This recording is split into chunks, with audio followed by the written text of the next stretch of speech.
here's a question. Is it better to stretch and stumble, or play it safe and succeed? I'm a strong proponent of the former, but I can appreciate taking the well-worn path as well. I thought about this choice as I played, and sometimes struggled through Lords of the Fallen. While much of it sticks pretty closely to the Souls-like formula, it diverges in some significant ways.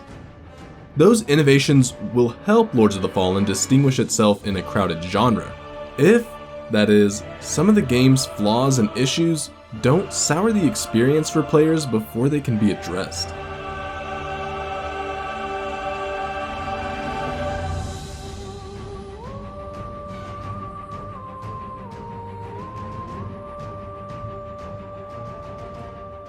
The original Lords of the Fallen was released in 2014 and was one of the first Dark Souls copycats.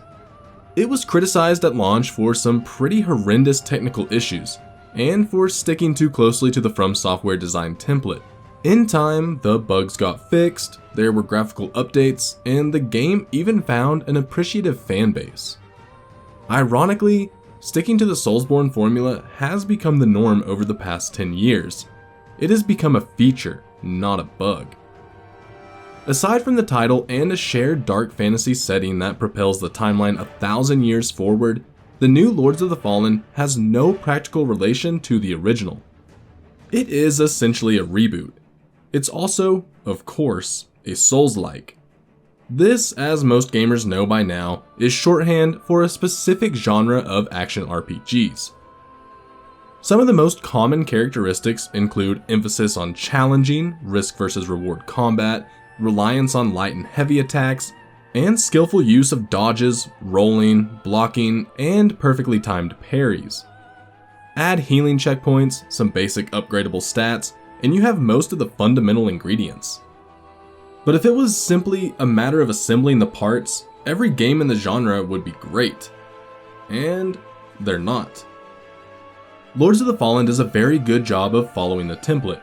There are a staggering number of weapons, armor sets, pyromancies, and other magics, consumables, and throwables. It's hard to imagine anyone getting bored or unable to find gear that matches their playstyle and class, and fashion sense. The starting classes follow the Dark Souls playbook of being just that, constructions to get the player through the early hours of the game. There are the standards, tanky warriors, glass cannon mages, healers, and holy fighters, but the most viable all-arounder is locked behind a paywall to start.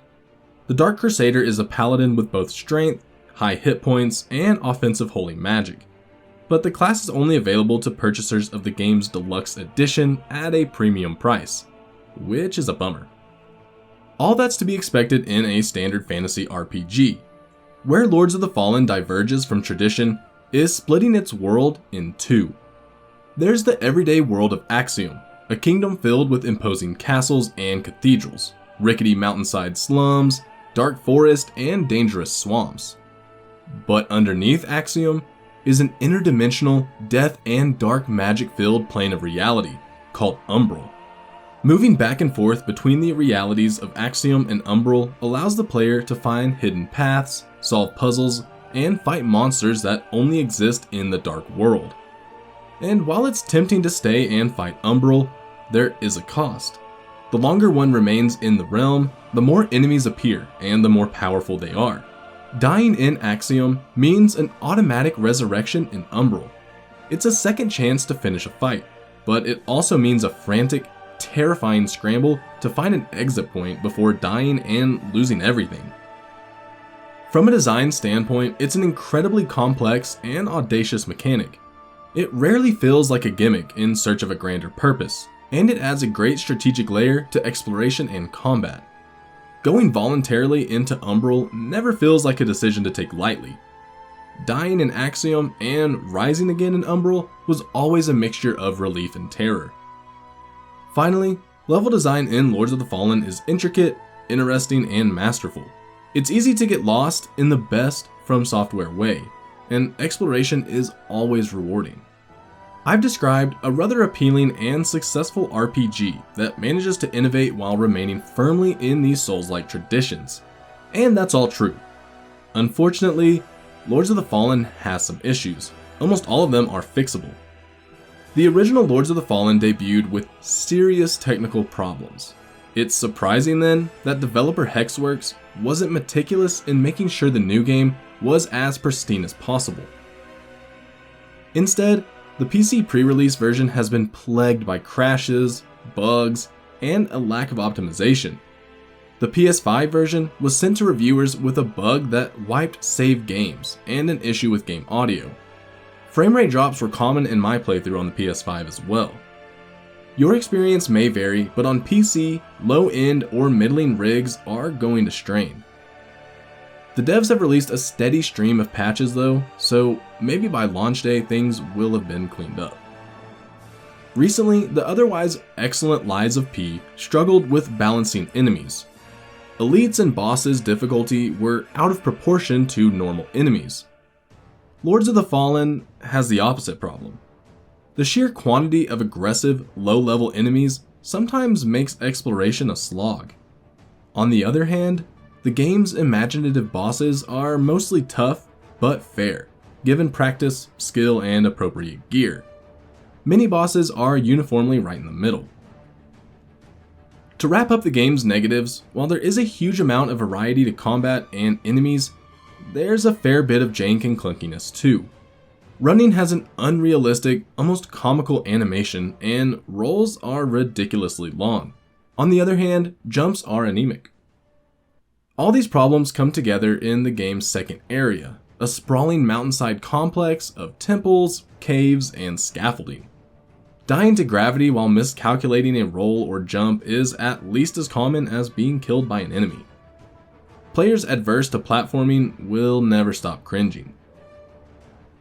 Fair or not, we've all been spoiled by Elden Ring and Dark Souls' graceful movement and refined animations.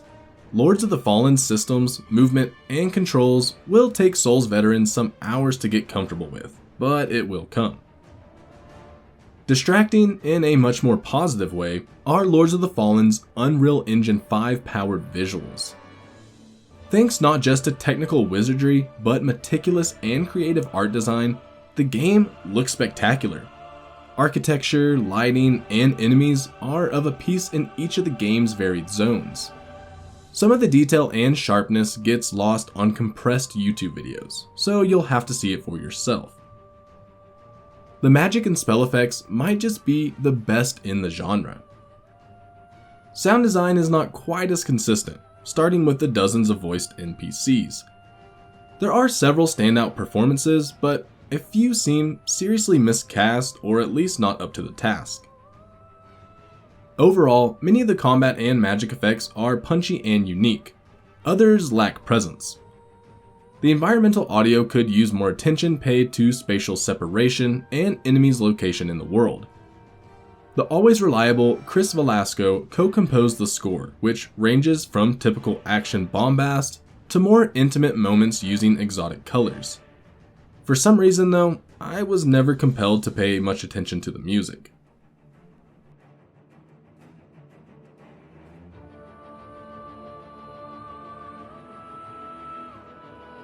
Bottom line, how does Lords of the Fallen fit into the crowded field of Souls-likes, all hoping to divert your attention away from another run through Elden Ring? Compared to the recent Lies of P, Lords of the Fallen is big, operatic, and incredibly ambitious. But it's sloppy too, and not as meticulously refined or as polished as Lies of P. They're both easy to recommend to fans of the genre, but Lies of P might be a bit more friendly to newcomers. It should be noted that the game's multiplayer aspects were not previewed in the review process.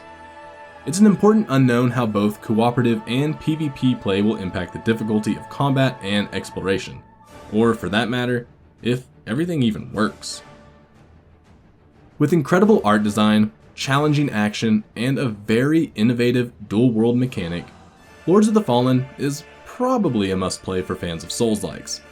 But it's hard to ignore the game's issues too, from sometimes unrefined movement and clunky combat to its many technical hiccups. While these can be frustrating or worse, ultimately, the game's ambition and dark fantasy vision are at least as compelling than its flaws.